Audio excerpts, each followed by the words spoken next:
Hello, my writerly friends. I'm Victoria, author, editor, and the owner of Blue Pen. If you're not familiar with Blue Pen, we offer editing and book design services.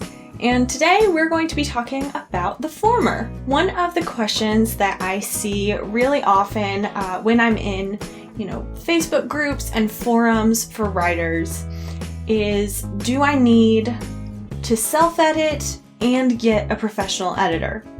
Or sometimes it's phrased like, should I self-edit or get a professional editor? Generally, these are authors who are intending to self-publish.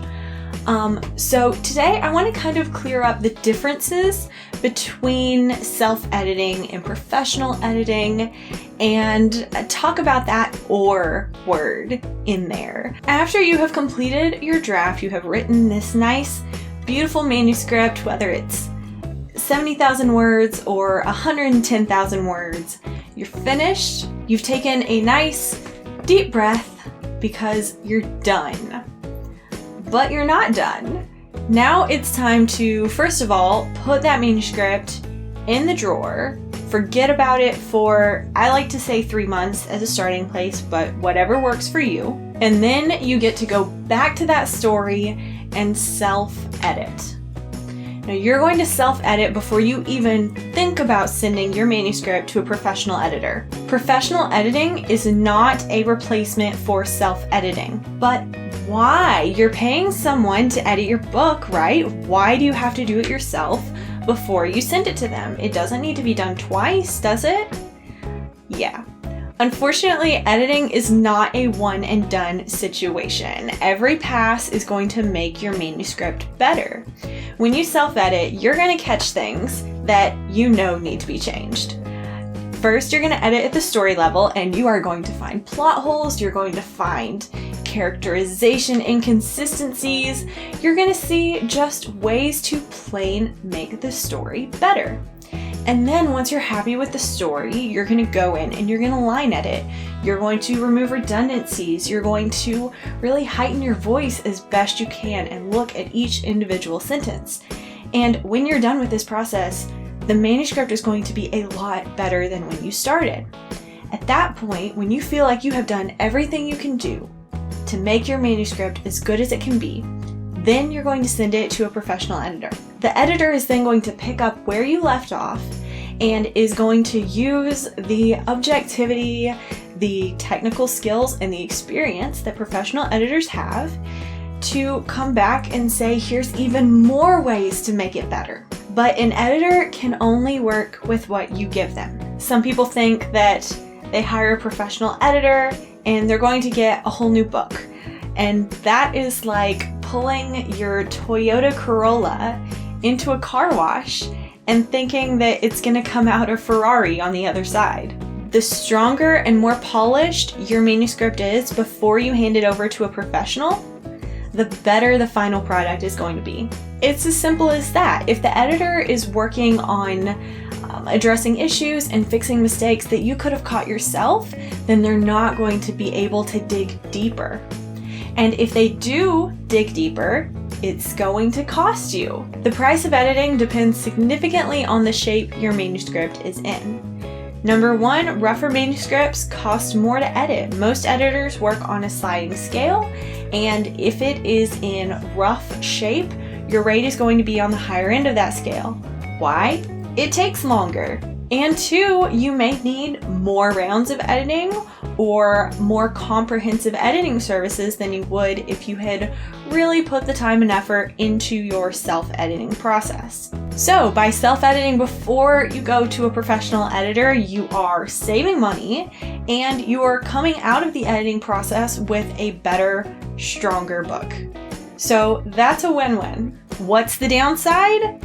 You have to work for it. It takes more time, it takes more effort, and you may not feel like it. You've been working on this book for a while. You may not feel like putting in the effort to go through it again and again, but that's the gig. That's what writers do. You write it once, and then you rewrite it, and then you rewrite it again, and if you're lucky, maybe you'll only edit, 4 or 5 times. Who knows? We stop counting after a while, right? But the question is, do you want your book to be the best that it can be. If you do, and especially if you're self-publishing, that means self-editing and professional editing. Now, if you plan to query agents or submit to publishers, self-editing is still crucial, is perhaps more crucial, because many people who are submitting to agents or publishers either forego professional editing or do lighter professional editing than someone who is self-publishing. Now, this makes sense because if you're self-publishing, that's it. The professional editing that you secure is the end of the line. When you have a finished product, that's what's going to readers. So you better make sure it is strong, it is polished, you have to get all the way down to proofreading and typos, and it's an intensive process, or it should be. However, if you're planning to create agents or submit to publishers, there is more editing in your future, which I know is what every writer wants to hear.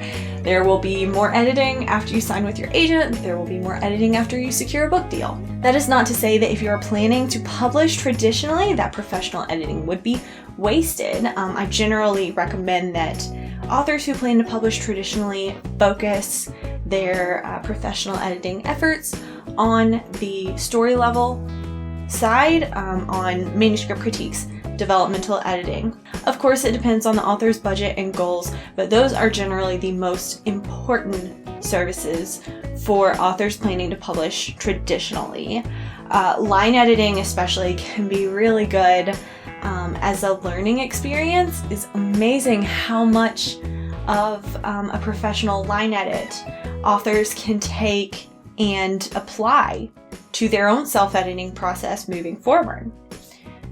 Just a side note there, when you're working with a professional editor, I do really recommend that you take it as a learning experience and try to get better with each professional edit. Don't just say, okay, I got my edited manuscript, this is what I paid for. Really go over those edits and break it down and say, okay, how can I learn from this? How can I apply this to my future work? If you do that, I guarantee you're going to get something out of it that you can apply throughout your career. So to recap, self-editing and professional editing. Professional editing is not a replacement for self-editing.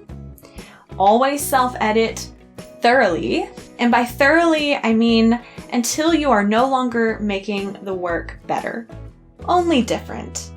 And we all know when that is. It's usually accompanied by a strong urge to throw your manuscript at the wall.